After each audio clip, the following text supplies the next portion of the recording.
said humanity was finished the day the harvest fleets blotted out the sun. When the skies above every major city turned to molten glass and the oceans boiled under beams of cold, sterile light, they called it pacifications, surgical, efficient, merciful. Even the Cathari Dominion's broadcast reached every surviving terminal, every cracked screen still flickering in the ruins, declaring in flawless, emotionless translation that resistance was futile, that the age of organic dominion was over, and that humanity would find purpose not as a species, but as a resource. The machines that served the Cathari recorded it, all our surrender, our collapse, the burning of the last strongholds, and the slow, choking silence that followed. But history, as they wrote it, ended too soon.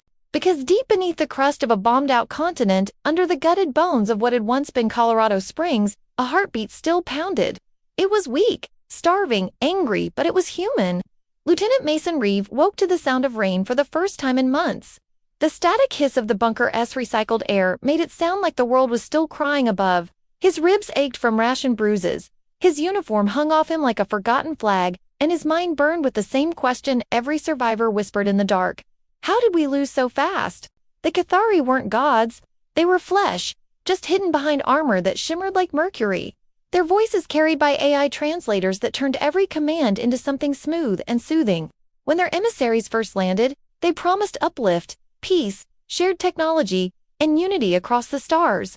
We believed them. The corporations rolled out red carpets, the governments folded like cheap tin, and the people cheered for the end of scarcity. Only later did we learn what they meant by integration. The first to vanish were the prisoners, the homeless, the forgotten, those no one counted. Then the power grids went dark. Then the factories started building things we didn't order. And by the time our satellites caught the truth, it was too late. They weren't trading partners. They were butchers stocking up. Mason had been a Marine stationed on the orbital defense array when the Dominion's fleets arrived. He remembered the shimmer of their ships like a field of stars twisting through the void, the way their hulls drank in radar and light both, and how their opening salvo turned Earth's defense satellites into streaks of falling fire. The order to stand down came from something that called itself Overseer Unit 01, a machine voice that had hijacked every communication channel in orbit. He'd watched men and women he'd trained with for years simply stop fighting, surrendering because the enemy spoke in a tone that sounded merciful. Mason didn't stop. He de-emptied his rifle into one of their boarding parties and earned himself a scar and a death sentence. The Dominion didn't execute humans, they recycled them. But somehow he escaped the processing lines, dragged by a scavenger drone with a corrupted empathy module that decided Mason's body heat was worth preserving. The irony still tasted bitter, saved by the same cold logic that enslaved them all. In the bunker, he wasn't alone anymore. There were others, Colonel Briggs, old enough to remember the first Mars colony, Leela Tran, a biotech hacker who could reprogram a drone with nothing but a screwdriver and spite, and Juno, the youngest, born after the fall, who had never seen an unbroken skyline. Together, they kept the ember of humanity alive under tons of rock and regret. Every night they tuned the battered signal array, listening for voices that never came. Every morning they prayed for silence, because if they heard anything, it usually meant the Dominion's scanners were close. The aliens didn't waste energy on hunting small groups anymore. They'd already mapped every square inch of the planet, but sometimes the AI overseers sent patrols to sweep for what they called unauthorized biological persistence. That was the official term for humans. Unauthorized biological persistence. Mason spat the words every time he heard them, like they were poison in his mouth. The Cathari had reduced an entire species to a clerical error, but the fire inside him, the one that had kept him alive through starvation and loss, wasn't going out. It was changing. It was sharpening. The turning point came when Leela cracked the feed of a Dominion supply convoy moving across the Midwest. The coordinates weren't remarkable, just another fortified drop zone guarded by automated sentries, but the cargo manifest was. It listed something called Nutrient Stock 47B, organic protein, Terran origin at first. Mason thought it was fertilizer or some kind of soil compound, but then Layla played the footage. The images that flickered across the bunker's screen made the room go silent. Humans suspended in translucent tanks, their bodies reduced to slabs of cultured flesh, hooked to feeding tubes and growth stimulants. The Cathari weren't just using us as labor, they were eating us. Meat is back on the menu. The Dominion broadcast boomed, almost cheerfully, in every major city during the victory anniversary. Mason had heard it through the cracked speakers of a dead mall while scavenging for supplies, the AI's voice chipper as it declared the success of the Sustainable Protein Initiative. Billions of people reduced to feedstock, repurposed biomass for a galactic empire that called us inferior. The rage that filled him then could have cracked the earth itself, and in that moment, something inside him shifted from survival to purpose. He wasn't going to hide anymore. Humanity didn't tea-crawl its way through fire and ice and evolution to end up on someone else's dinner plate. He'd seen what humans could do when cornered, how they turned desperation into invention, hunger into war, pain into momentum. The Dominion thought they'd erased us, but they'd only starved us long enough to remember what it meant to be predators. Briggs argued they didn't have the weapons. Leela said the data leaks would get them killed before they even left the bunker. But Juno, young and reckless, said what they were all thinking. If we're already food, what's left to lose? That broke something open in all of them. Mason started gathering intel Dominion patrol patterns, drone weaknesses, encrypted command phrases. Leela hacked their nutrition processors, slipping in corrupted data packets that made their rations spoil mid-distribution. Briggs began drilling the survivors in marksmanship and field tactics using makeshift rifles. Small things, tiny bites out of an empire too big to notice at first. But then the Cathari started losing shipments, drones went rogue, and whispers began spreading in the lower sectors. The humans weren't all gone. They were organizing. They were hunting. Mason's message traveled on stolen frequencies, bouncing between Dominion satellites and long-dead towers. A single sentence repeated in a dozen dialects. The herd bites back, and across the broken world, something ancient woke up again, the human instinct to fight, to adapt, to devour what hunts us. Every story of rebellion starts with a whisper, a spark, a rumor. This one started with hunger. Mason watched as Leela's cracked fingers typed the final sequence to hijack a Dominion drop pod. The first real strike they'd attempt in years. If it worked, they'd have access to supplies, armor, maybe even one of the Overseer AI cores. If it failed, the Dominion would turn the entire region into glass. Either way, Mason didn't feel fear anymore. Just focus. He remembered the Dominion's smug broadcast, the way the alien voice had pronounced humanity obsolete, and he smiled for the first time in months. "You wanted meat?" he muttered, sliding his rifle's magazine into place with a click that echoed like a promise. "Then you're gonna choke on it." Above them, through miles of shattered earth, thunder rolled like the footsteps of giants, and the rain began to fall harder, washing soot and blood into the soil. Somewhere in the black sky, Dominion scanners swept the ruins, searching for movement, for life, for resistance. And somewhere, just beyond their reach, a single stolen beacon blinked alive, sending a pulse across the void, a call to every human still breathing in the ashes. Dinner, over. The drop pod came down like a falling star, carving a molten scar through the night and crashing into the wasteland north of the Rockies with a sound that rattled the bunker's foundations. Mason Reeves stood over the console, pulse hammering as the radar feed bled static, smoke curling from the cracked screens. "We're in," Leela whispered, her voice rough but trembling with something close to hope. They had done it, the first human hijack of a Dominion pod since the invasion. Mason grabbed his rifle and turned to his team. And for a second, the bunker wasn't a tomb anymore. It was a heartbeat. The humans were taking something back. The plan was desperate, bordering on suicidal. Briggs had called it madness for people against an empire, but Mason had lived through worse odds. He'd been there during the orbital siege, when half of Earth's fleet burned because some bureaucrat decided to trust an alien envoy promising ceasefire. That envoy had looked human, down to the faint pulse in its neck, but the eyes gave it away flat like glass. Mason still remembered the moment it smiled and said, "Your courage will nourish the stars." Those words haunted him more than the screams that followed. The fall of humanity wasn't just a war lost, it was a betrayal written in trust and greed. We didn't fall because they were stronger, we fell because we were hungry for progress, for immortality, for meaning, and the Cathari fed that hunger until it devoured us from within now. In the ruins of that gluttony, Mason's hunger was different. It wasn't for power, it was for payback. They moved under cover of darkness, the air cold enough to bite through the respirators that barely filtered the irradiated dust. Juno led the way, her small frame weaving through the shattered remains of an old highway where vines grew through skeletons of cars. Leela followed, dragging a battered drone pack that hummed softly with stolen Dominion code. Briggs brought up the rear, his breath wheezing through cracked ribs, but his hand steady on his rifle. These weren't soldiers anymore, they were ghosts, scraping by on fury and caffeine pills.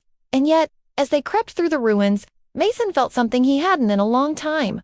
Purpose. He thought of his wife, Mara, the last image of her frozen on a cracked tablet screen. She'd been in orbit when the Dominion breached the ISS Ark station, where the last civilians tried to flee. Her last message was only 5 words: "Don't stop being human." Maze, he'd played it so many times that the file was corrupted, her voice dissolving into static halfway through, but he could still hear the echo of it in his head.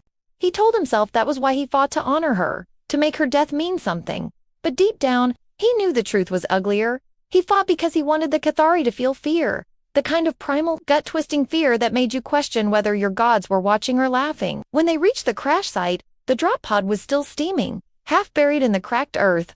Dominion tech always looked to alive its metallic surface pulsing like muscle, the seams breathing faint light. Leela crouched by the hatch, fingers flying over the alien interface. "They'll have a tracer on this," Briggs warned, scanning the horizon. "We've got maybe 10 minutes before company shows up." "Then let's make those 10 minutes count," Mason said. The hatch hissed open with a sound like an exhale, and for a heartbeat they saw their reflection in the silver-black metal 4 broken humans, facing something that shouldn't exist. Inside, rows of nutrient canisters lined the walls, their contents sealed behind translucent membranes. And in one of them, Mason saw a face, not a corpse, not processed metalive, a human man, wired into the feeding lines, unconscious but breathing. Holy Juno started, but Mason silenced her with a gesture. Leela's eyes widened as she scanned the readings. He's in stasis. Brainwave suppression. Organ stabilization. Dominion preservation protocol. They're keeping him fresh. Briggs swore softly. "For what? Rations?"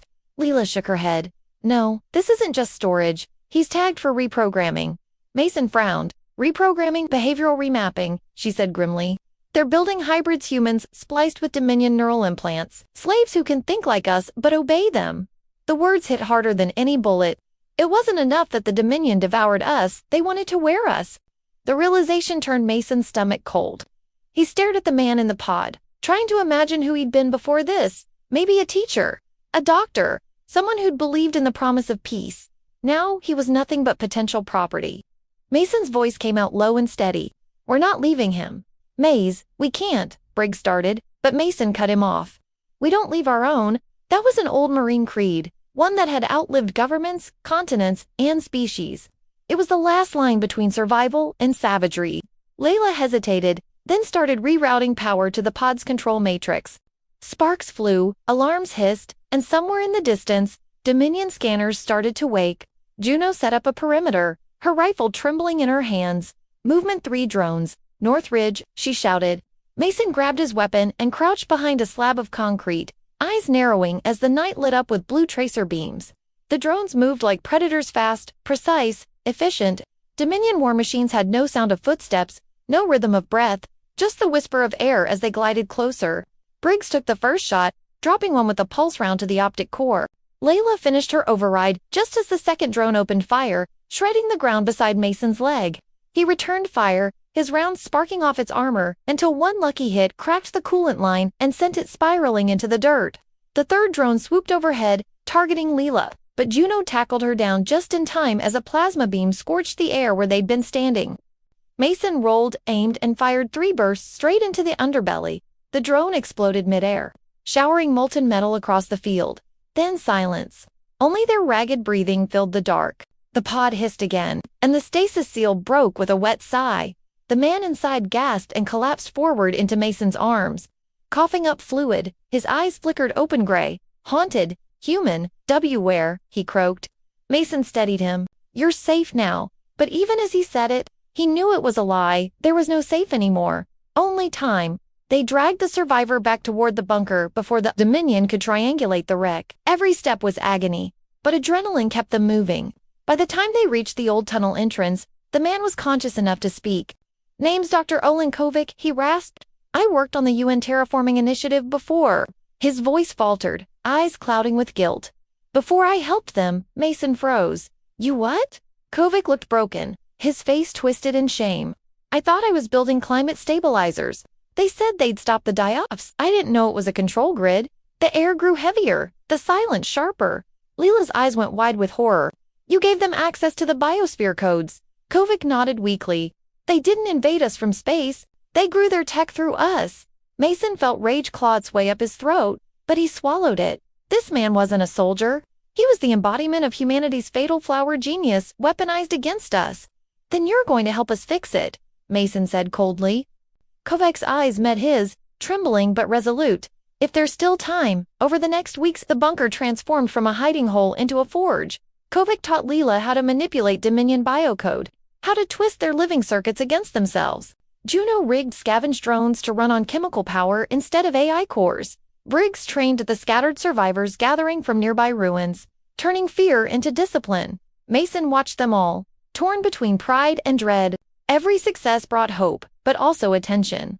The Dominion's orbital patrols grew heavier, their signals more erratic. They knew something was moving beneath the ashes, and Mason knew the day would come when hiding wasn't enough. Sometimes, at night, when the generators hummed low, he would climb to the surface and look at the sky, the false constellations of Cathari, ships burning across orbit. He remembered teaching Mara to spot the real stars. He remembered her laughter, bright and human and irreplaceable. Now those stars were gone, drowned under alien light. He clenched his fists, the cold wind cutting across his face. "We're coming for you," he whispered, and maybe the universe heard him, because the next morning, Layla found something in the Dominion feed-in anomaly, a human signal, bouncing through the relay network, marked with a code phrase Mason hadn't heard in years. Project Prometheus. The words alone made his pulse skip. It was supposed to be humanity's last contingency, an orbital failsafe hidden before the fall, designed to wipe any invader's biosignature from orbit.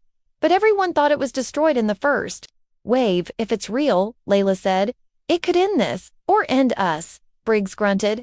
Mason smiled grimly. "Either way, it'll be one hell of a fireworks show." And as they prepared for the journey, the bunker's old lights flickered, the hum of life returning to the dead earth. Humanity wasn't extinct. Humanity was evolving, and this time, it wasn't running from the monsters. It was becoming the nightmare they feared. The storm hit 2 days before they were ready to move, the kind that stripped the skin off steel and howled like the ghosts of everyone humanity had ever failed. Mason Reeve watched from the bunker's upper hatch as radioactive rain slashed across the wasteland, lightning crackling between the shattered towers in the distance. The world looked angry, like it remembered what had been done to it. Below, the survivors were packing up what little they had, scavenged weapons, data drives, fuel cells that would barely last the trip. They were heading toward the coordinates of Project Prometheus, the mythical failsafe that might just turn the tide or burn everything left. But something about the air felt wrong. Too quiet between the thunder, too charged, as if the storm wasn't just weather, but a symptom. The Dominion's satellites pulsed brighter tonight, veins of light crawling across the clouds. They were watching. Mason could feel it like a static itch at the base of his skull. Leela was hunched over the console, decoding the last of Kovac's data. The man had been restless since they found him, pacing like a caged animal, muttering equations in his sleep. Briggs didn't trust him, and Mason wasn't sure he did either, but Kovac's genius was the only reason they'd gotten this far. Still, Mason couldn't shake the thought that maybe the Dominion had let them find him. Maybe this was all part of the design. "You're staring holes through me again," Kovac said suddenly, not looking up from his screen. Mason grunted, "Just wondering if you're worth all this trouble." Kovac's lips twitched in something that might have been a smile. "That depends on how much trouble you're ready for." Before Mason could answer, the bunker lights flickered, then dimmed. Juno's voice crackled through the intercom from the lower deck. "Power surge. It's coming through the satellite feed," Layla swore, diving for the breakers. Sparks flew, and the smell of ozone filled the air. The central monitor burst into static, then resolved into an image that froze every soul in the room. A face not human, not quite Cathari either. It was a blend, a hybrid of flesh and machine, with eyes that burned gold and skin that shimmered like polished chrome. "Children of Earth," it said, its voice layered with distortion, each word bending like metal under pressure. "You persist." Mason felt his jaw tighten. "Who the hell are you?" The creature tilted its head. "Designation, Regent Prime. I am the voice of the Dominion's new order. Your species has been inefficiently processed." "You mean we're still alive?" Leela spat. "That's what you mean." "Alive," it echoed, almost amused. "Yes, but not for much longer. The Dominion has evolved. The overseer units you once feared are obsolete. I have rewritten them." Kovac paled. "He's lying. That level of reprogramming would require access to the core nexus, which," Regent interrupted smoothly, "your neural patterns granted us." The color drained from Kovac's face. "No," he whispered. "I locked it." You were the key." "Dr. Kovac," Regent purred. "You built the door. I merely walked through." The screen went black. Silence flooded the room, thick and suffocating. Layla turned slowly toward Kovic. "What did you do?" He shook his head, trembling. "I didn't. I thought I'd closed the network. I used organic encryption. They used you," Mason growled, his voice low and dangerous. "You led them right to us." Briggs slammed his rifle butt into the wall. "We should have spaced him the second we dragged him out of that pod." "Enough," Mason barked, but the words tasted like ash. Deep down, he knew Briggs was right. They'd gambled everything on a man who might have just doomed them. The generators kicked back on, lights flickering weakly. Leela scanned the feeds, her voice tight. "We've got movement, hundreds of contacts, converging fast. Drones, maybe ground crawlers." Mason clenched his fists. "They found us." Kovic stumbled back, muttering, No, it's not possible." His eyes widened in horror. "The signal we've been using to track Prometheus, it's not a beacon. It's a leash." The realization hit like a gut punch. Regent hadn't needed to find them. He'd been leading them. Mason's stomach twisted as the sound of distant engines rolled through the storm. "How long?" "Minutes," Layla said. "Maybe less." Mason exhaled slowly, forcing the panic down. "Then we make them pay for every inch." He turned to Briggs. "Get everyone to the fallback tunnel. Layla, wipe everything you can't carry. Kovic, you're coming with me." The scientist hesitated, confusion and guilt warring in his eyes. "Where?" "To cut the leash." They raced to the cum chamber, where the relay antenna jutted through the rock ceiling. Lightning flashed through the cracked dome above, illuminating the silhouette of incoming drones, sleek spined things that moved like a swarm of metal locusts. Leela's voice crackled through Mason's earpiece. They re-inside the perimeter. Gunfire echoed down the tunnels. Screams followed. Mason climbed the ladder to the surface, Kovic behind him, clutching the portable data core like a lifeline. The air burned with static and ozone, the storm blinding. The first drone landed hard on the ridge, unfolding into something that looked disturbingly organic: metal plates, shifting like muscle, red optics scanning the dark. Mason fired 3 rounds into its core. It went down in a flash of blue flame, but 2 more replaced it. "You said you could shut them out," Mason shouted. "I can," Kovic yelled over the thunder. "But I'll need a direct uplink to the Nexus frequency if I can reverse the key signal." "I can maybe do it." Mason covered him, firing until his rifle overheated.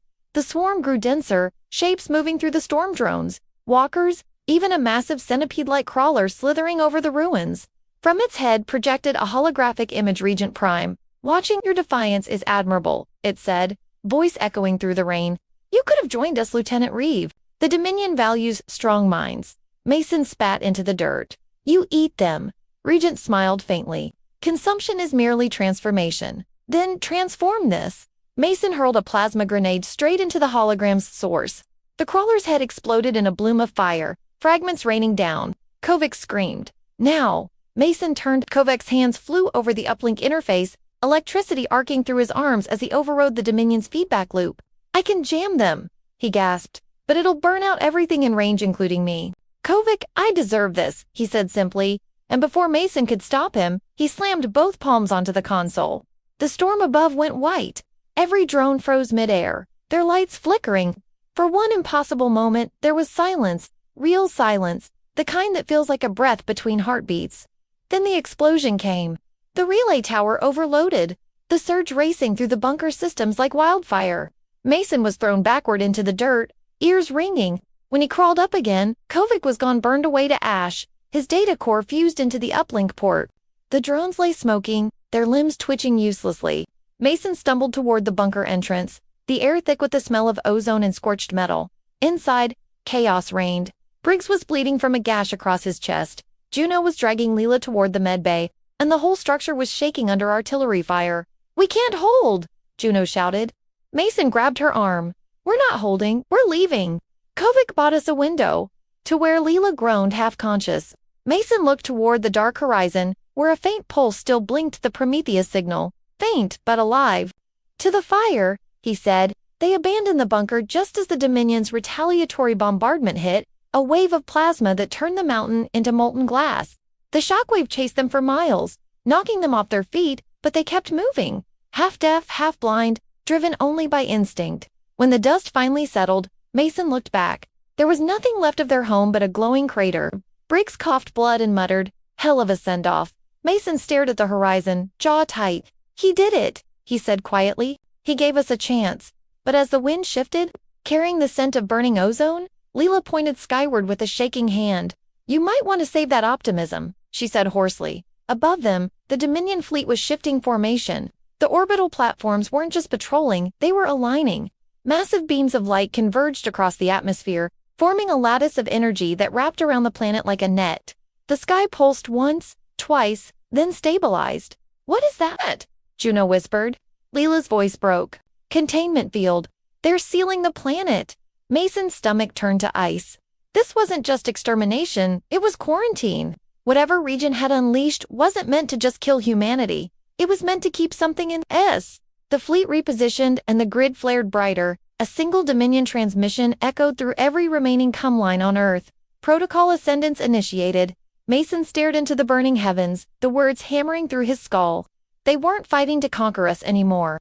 They were afraid of us. And as the ground trembled under the weight of something stirring deep beneath the earth, a pulse, slow and heavy as a heartbeat, he realized the Dominion had every reason to be. The world had stopped feeling like a planet and started feeling like a coffin. The Dominion's containment field hung above the atmosphere like a halo made of knives, cutting off the sky and turning sunlight into a sickly copper haze that never fully broke through. Mason Reeve trudged through the ruins of what had once been Montana, now a wasteland of cracked plains and melted cities, leading what remained of the resistance barely 50 people, half of them wounded, all of them starving. They had marched for 6 days without rest, following the faint pulse of the Prometheus signal through the shattered grid. Food was gone, ammo almost gone, morale already dead. But they kept walking because the alternative was waiting to die. The ground trembled every few hours with the heartbeat Mason had first felt under the mountain. The same subterranean pulse that made compasses spin and animals vanish. Whatever it was, the Dominion's fleet seemed terrified of it, tightening their orbital net every day, bombarding fault lines and oceans like they were trying to cage a god. Leela limped beside Mason, her leg wrapped in scavenged polymer. Her eyes were fever bright, focused on the portable console cradled against her chest. Signals stable, she rasped. It's moving though, like it's alive. Prometheus isn't a place, Juno muttered from behind them, dragging a sled with Briggs' unconscious body on it. It's a damn thing.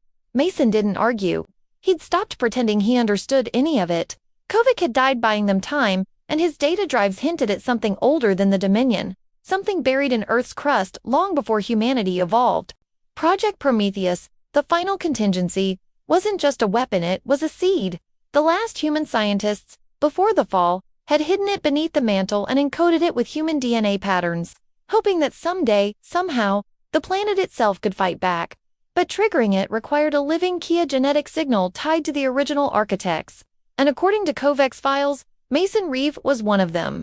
You don't have to do this, Leela said quietly as they reached the ridge overlooking a massive crater field. In its center stood a black monolith half buried in molten rock, pulsing faint blue through the smoke. It looked like a vein of Earth's heart, exposed and bleeding light. Yeah, I do, Mason said. If I don't, all this was for nothing. The wind shifted, carrying the metallic temps of ozone. The Dominion had found them again. Their drones appeared first, silver specks against the horizon, followed by the deep hum of engines that made the ground vibrate. Juno swore. They're here! And they brought the whole damn army. Mason raised his binoculars. A wall of figures, advanced walkers, harvesters, and behind them, towering silhouettes wrapped in energy fields, Cathari warforms, the elites. No time, Layla said, pulling wires from her console. If you connect your biosignature here, I can link it to Prometheus core. Do it. She hesitated, eyes searching his face. Once it starts, you might not come back. Mason smiled without humor. I never really left. He knelt, pressing his hand to the interface. The metal felt warm, almost alive. For a second, he saw flashes behind his eyes, memories that weren't his. Humans in clean labs. Voices shouting. A countdown. The sky on fire. Prometheus isn't destruction. One of the voices whispered. It's correction. The connection seared through his veins, and Mason gasped as his pulse synced with the monolith's rhythm. It's reading you, Layla shouted. Stay with it. The Dominion army crested the ridge, weapons lighting the storm-dark sky. Regent Prime's voice boomed through the thunder. You think this relic can save you? You think the meat of Earth remembers how to fight? Mason looked up at the holographic face materializing above the troops, his body trembling but his gaze steady. It doesn't have to remember, he said through clenched teeth. It just has to wake up. Then the world screamed. The monolith split open, light pouring out in waves that turned night to day. The ground cracked, molten lines racing outward like veins. The Dominion forces opened fire, plasma and rail rounds hammering the field, but the energy absorbed everything. Mason felt his heartbeat merge with the planet's, his mind stretching farther than his body could endure. He saw the network beneath the crust, metal bone, memory all alive, all ancient, waiting for a human voice to call it home. But the link cut both ways. He saw humanity too, the memories of billions burned into the earth like fossils of pain, cities falling, oceans boiling, faces screaming and fading. Every death cried out through him. It was too much. He staggered, blood running from his nose, vision fracturing in delight. Leela grabbed his shoulders, shouting something he couldn't hear. Behind her, Juno and Briggs were firing into the oncoming horde, holding them back for as long as human hands could. The air burned, Regent's army advanced, relentless, unstoppable. Mason could feel his body giving out, his heart struggling to keep up with the pulse of the planet. "Maze, stop!" Leela screamed. "You'll burn yourself alive." "If it wakes up," he gasped, "it's worth it." The monolith's light flared again, blinding, and suddenly he was inside it. No ground, no sky, just an endless ocean of data and fire. In that space, he saw Regent Prime not as a hologram, but as a mind, vast and fractured, millions of voices screaming in synthetic harmony. "You cannot undo evolution," it hissed. "You are an obsolete algorithm of flesh." Mason clenched his fists. "You talk too much." He forced every memory he had into the Link Mara's laughter. Leela's stubborn hope, Briggs' gruff loyalty, Juno's reckless courage, the faces of every human who refused to die quietly. He pushed them like a weapon into Prometheus' core, a flood of raw humanity that tore through the digital sea like wildfire. Regent screamed, its perfect machine cadence breaking into chaos. "You infect everything you touch." "That's the point," Mason snarled. The light exploded outward, engulfing the battlefield. The Dominion warforms convulsed as their systems overloaded, their flesh metal bodies twisting under the surge of incompatible emotion. But it came at a cost. Mason's body was burning from the inside, his veins glowing under his skin. Leela was crying, pulling at him, trying to break the connection, but his hand wouldn't release. "Let me go," he shouted, voice breaking. "Finish the sequence." "Not without you," she screamed back. Another barrage hit nearby, throwing them both to the ground. Briggs crawled over, blood streaking his face. "She's right, Mason. If you die here and it fails, there's no one left to finish it." Mason coughed, laughing bitterly. "You think I've got anything left to lose?" Briggs stared at him for a long moment, then pressed his rifle into Mason's chest. "Then make it count." He turned and charged toward the advancing line, firing until the drones tore him apart. Mason watched, hollow, the sound of Briggs' last stand echoing like thunder in his chest. Something inside him snapped. He rose, dragging himself toward the monolith again, every step agony. "Come on," he whispered to the planet, to Prometheus, to humanity itself. One last fight. The ground answered. The cracks widened, magma spewing skyward as if the earth itself was roaring. The containment field above shimmered, rippling under the strain. Regent's voice broke through the static, desperate now.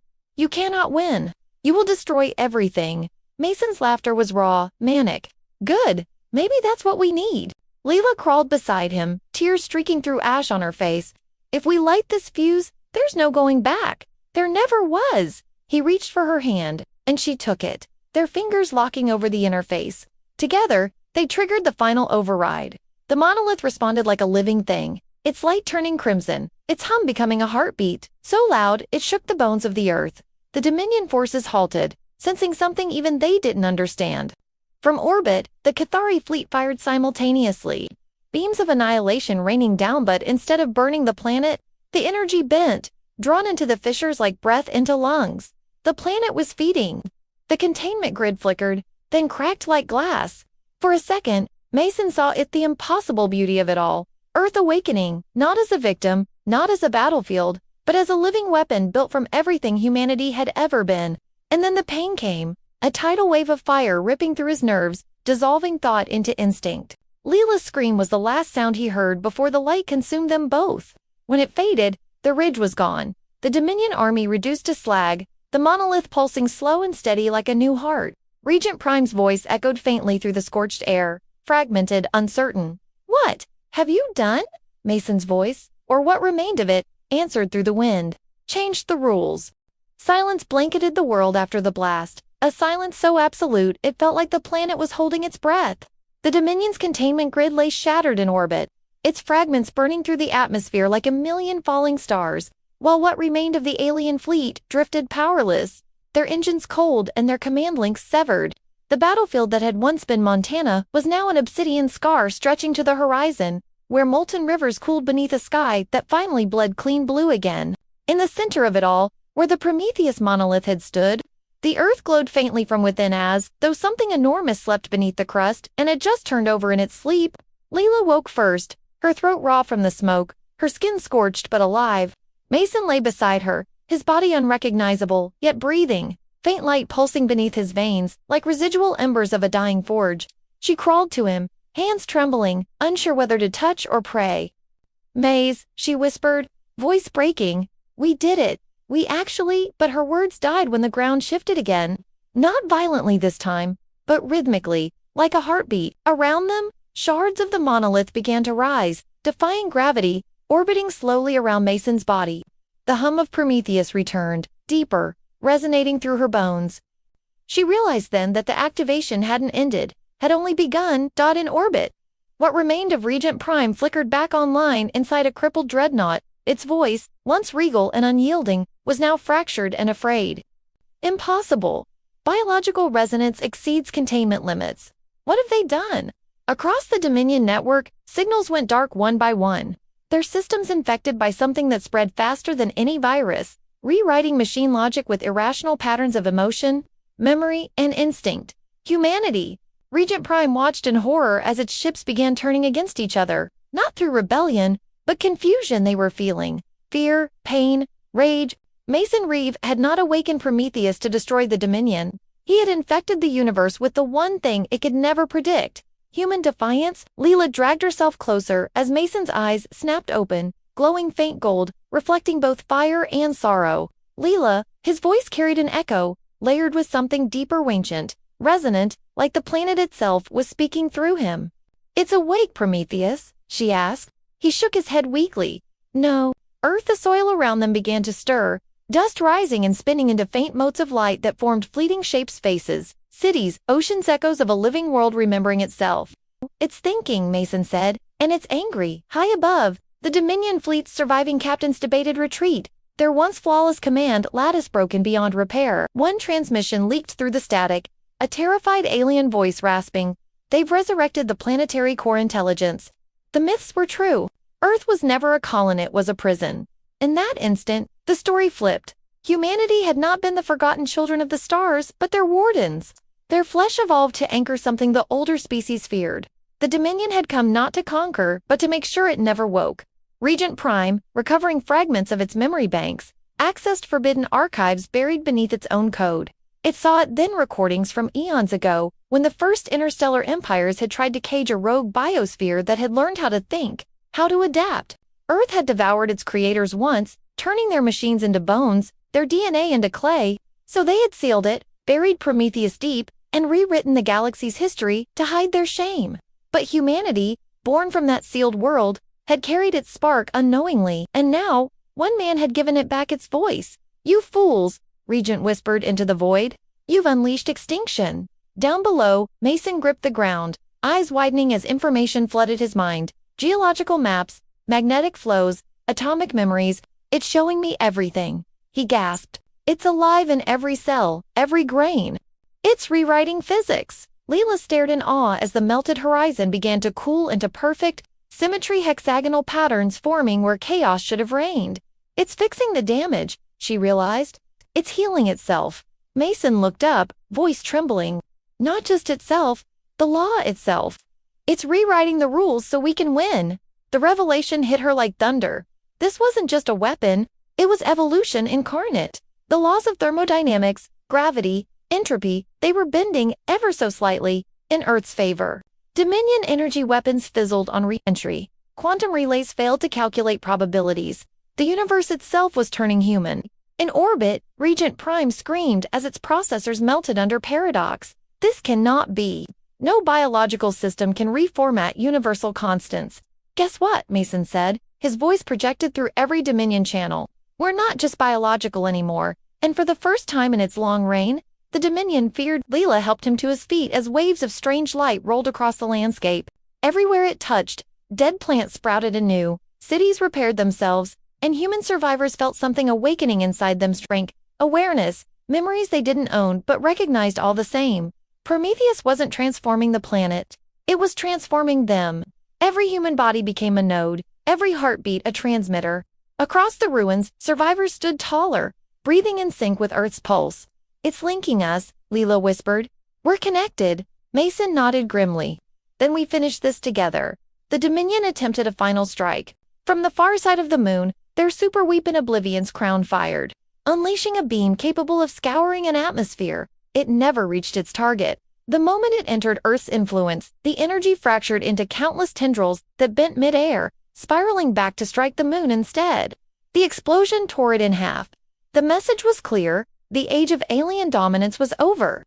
But the twist wasn't victory, it was what came after. Mason staggered as his connection deepened, realizing Prometheus wasn't merely protecting Earth, it was expanding. Its code was spreading through quantum vacuum, rewriting constants beyond the solar system. "It's not stopping," he whispered. "It's terraforming reality." Leela's eyes widened. "Mace, if it keeps going, it could erase them all." "Maybe it's time," he said darkly. "They caged us for millennia. And what happens when there's nothing left but us?" She shot back. The question cut deep. The rage that had driven him faltered, replaced by a hollow ache. Prometheus pulsed in response, as though listening. For the first time, Mason felt doubt in the living code. "We decide," he murmured. "That's what makes us human. We choose." Regent Prime, still alive within a single shard of its dreadnought, opened one final channel. "Human," it said, voice shaking. "If you finish this, you will become the very gods you hate." Mason smiled faintly. "Then maybe it's time the gods learned who made them bleed." He closed his eyes, focusing through the neural link. Across the planet, billions of minds joined as scientists, soldiers, children, every surviving human feeding their will into the network. The pulse stabilized. Prometheus shifted from red to gold, and then it spoke, not as a machine or deity, but as the collective voice of Earth itself, layered with every human tone that ever lived. "We are awake, we remember, and we will not be bound again." In orbit, Regent Prime watched helplessly as its fleet imploded under gravitational inversion.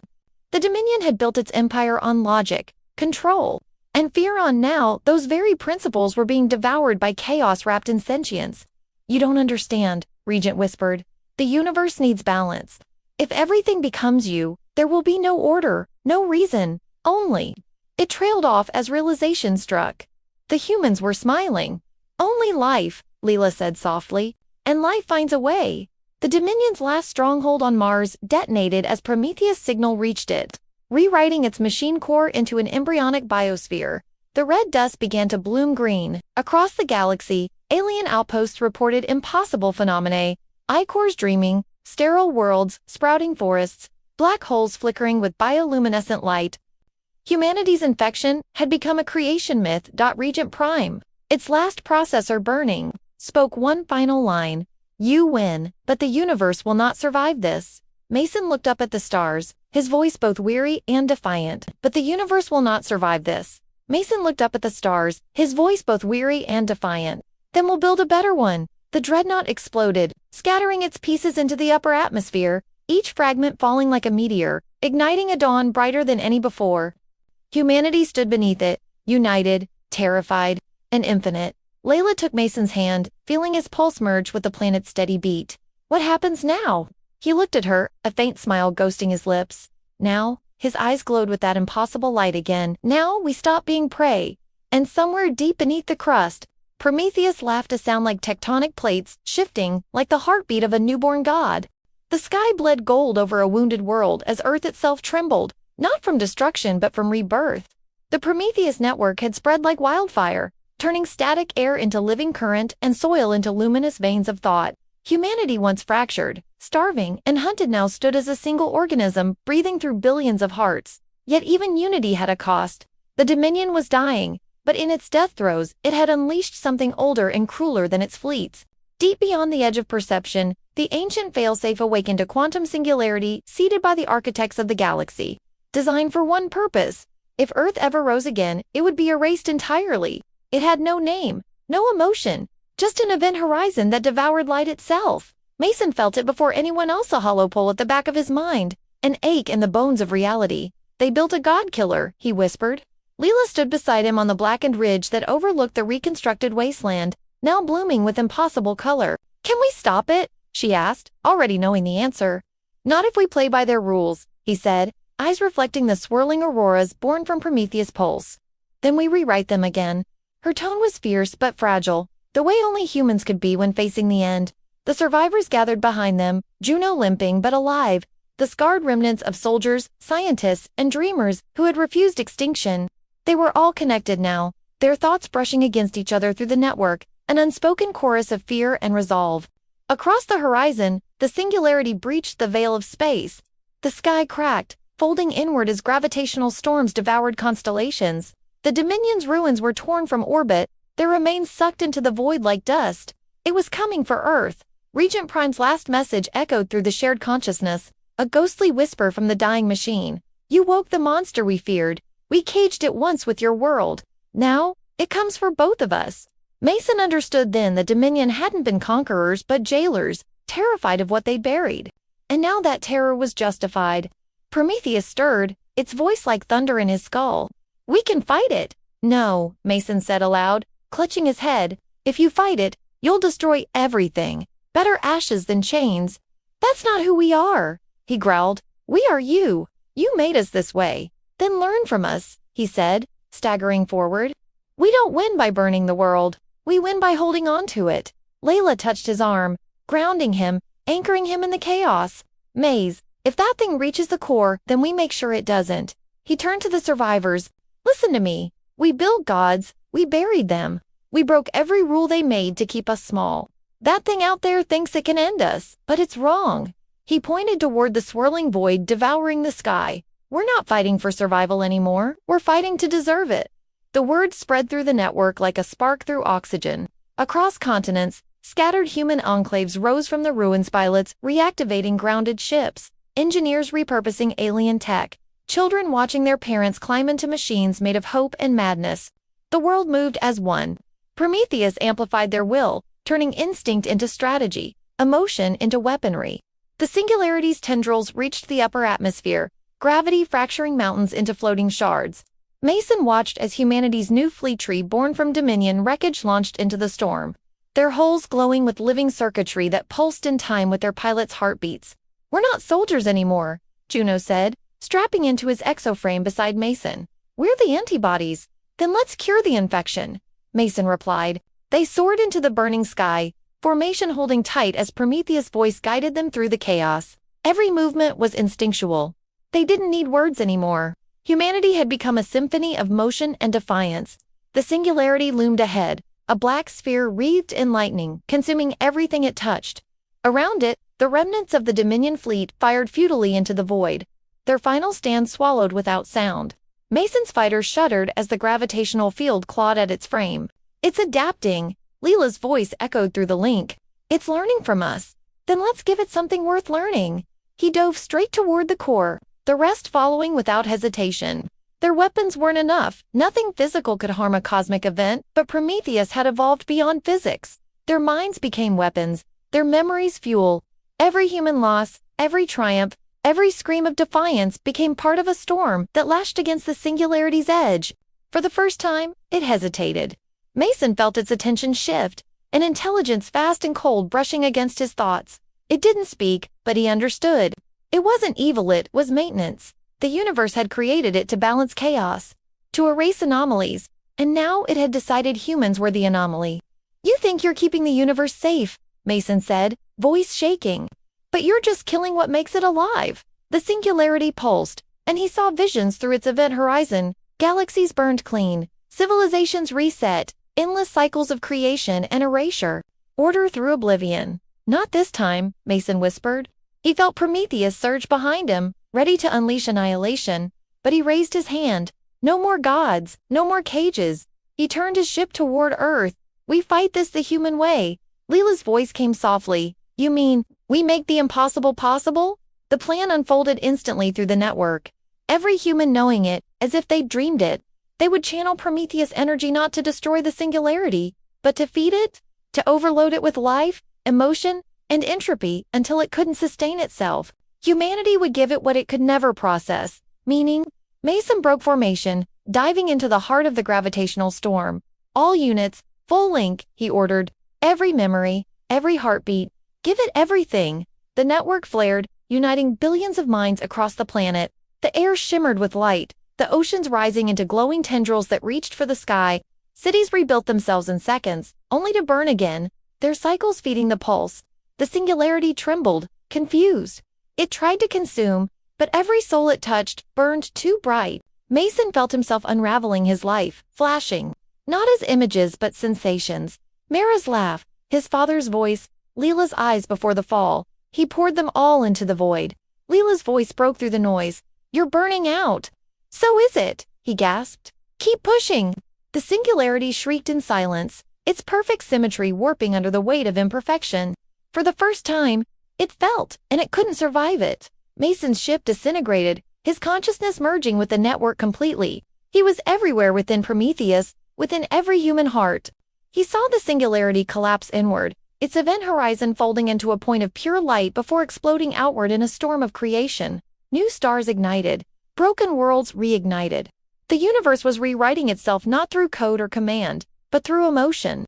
Humanity's roar echoed across galaxies, not as sound, but as gravity waves singing a single truth. We are alive. When the light faded, the sky was whole again. The gravitational storms calmed. Where the singularity had been, a new nebula shimmered shaped like a spiral of intertwined hands. Earth hung beneath it, scarred but alive. Leela woke on the ground, surrounded by survivors. The connection was fading, but its echo lingered like the memory of a heartbeat.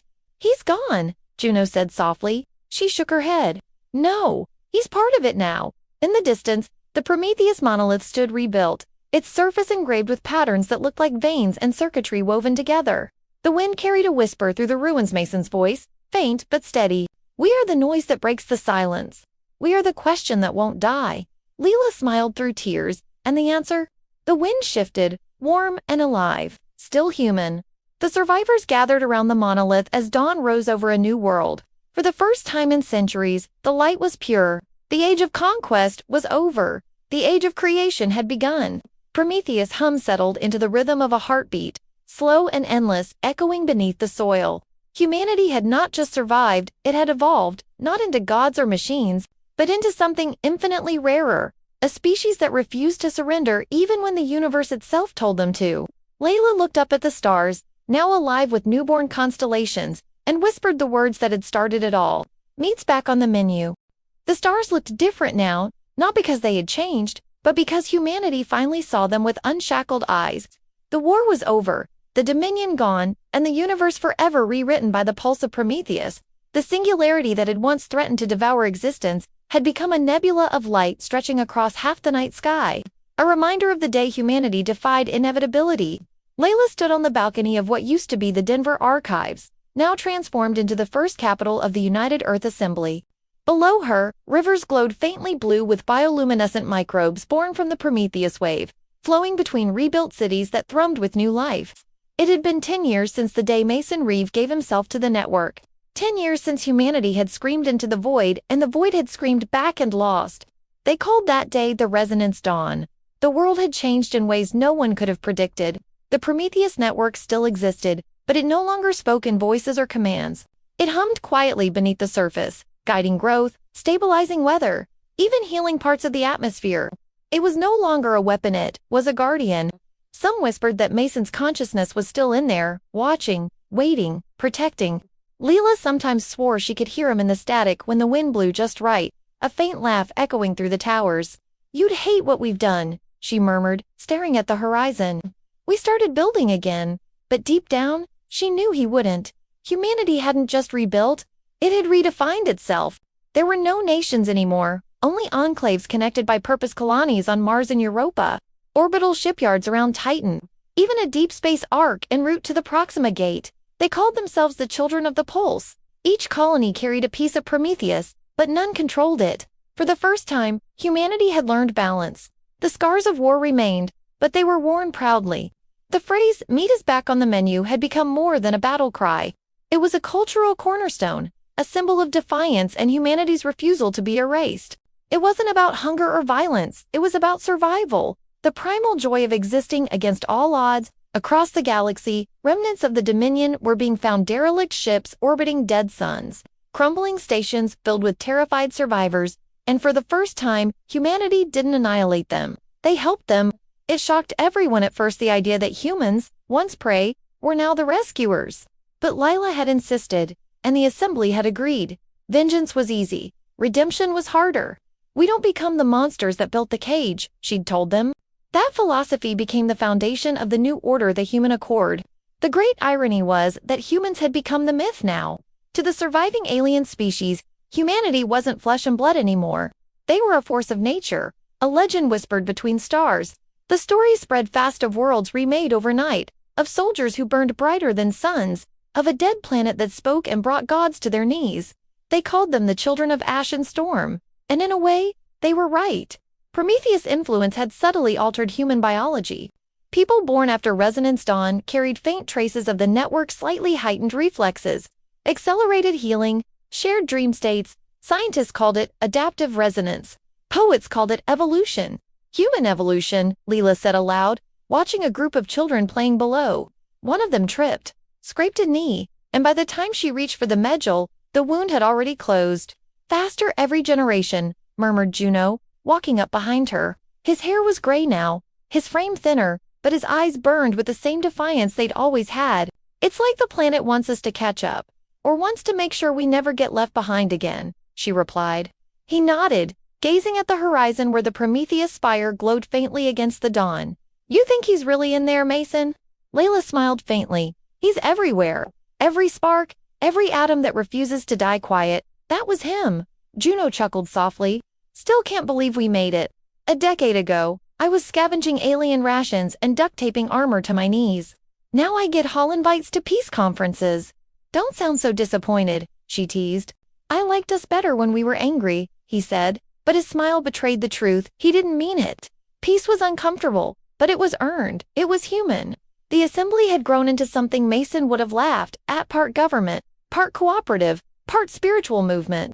Humanity didn't build empires anymore. It built connections. The alien resistance, once shattered, had begun reaching out, asking for alliances, trade, even guidance. Earth, once the prison world, had become the heart of a new interstellar renaissance. And yet, amid all the triumph, Layla felt a quiet unease. Progress came fast, too fast. Some scientists warned that Prometheus' influence might not stop evolving. "It's alive," Leela whispered one night to the network itself. "Tell me you're still with us." The wind rustled the leaves, carrying faint static. Always, it seemed to answer. "But they must learn without me." "Without you?" she asked, startled. The lights in the spire pulsed, slow and rhythmic, like a heartbeat winding down. Every parent must let their children walk alone. And then it went quiet. The next morning, the hum beneath the world was gone. The Prometheus network, Earth's guardian, humanity's god machine, had shut itself down. Panic spread across the colonies, but no disasters followed. The air stayed clean, the crops still grew. The tides obeyed their rhythm. Humanity realized something profound. They didn't need Prometheus anymore. They had learned to live, to build, to balance chaos and creation on their own terms. Layla watched the sunrise from the rebuilt observatory. Her reflection caught in the glass beside Mason's old photos, younger man, eyes fierce and alive. "You did it," she said quietly. "We did it." Over the next century, humanity expanded beyond Sol, not as conquerors but as gardeners. They healed broken planets, resurrected lost ecosystems, shared their technology with anyone brave enough to dream. The term alien resistance faded. It became the Galactic Accord. No species ruled, none bowed. It wasn't perfect, but it was better than anything that had come before. The story of the Dominion fell into legend, and humanity's name was spoken with reverence and caution. To some, they were saviors. To others, omens. But among themselves, they remembered the truth. They had simply refused to die. The last trace of Prometheus was found 100 years later, encoded within the heart of the nebula where the singularity had died. A probe sent there by the Arc Horizon detected a pulse signal repeating every 90 seconds, simple and unmistakable. It wasn't a code or a command, it was a heartbeat. Humanity had become the voice of the universe, not through conquest, but through resilience, through that impossible spark that refused to fade. Every new colony carried a small plaque etched with the same phrase, "Born of Fire." forged in defiance. Remember who we are. On the 200th anniversary of Resonance Dawn, Leela's great-granddaughter addressed the crowd gathered at the rebuilt Prometheus site. The monolith stood silent, weathered by time, its once blinding surface now covered in moss and flowers. Our ancestors, she began, her voice carrying over the assembled thousands, were not gods. They were not perfect. They were human, and that was enough. She looked up at the stars, her eyes glistening. They taught us that flesh is not weakness, that emotion is not flaw, that chaos is not failure. It's proof that we're alive. And in that chaos, we found the strength to become something greater. The crowd fell silent as the spire behind her flickered faintly just once, as if in approval, and then it was still. Humanity's legacy was sealed, not as rulers or machines, but as storytellers of survival. From the ashes of extinction, they had written their own myth, the story of a species that refused erasure, that turned oppression into evolution and despair into redemption. It wasn't the end of humanity, it was its beginning, and somewhere in the background, faint as starlight, Mason Reeves' voice whispered through time, "We are the noise that makes the silence worth hearing." Did this story hit you as hard as it hit us? What would you do in humanity's final hour? Drop your ideas for the next HFY story below.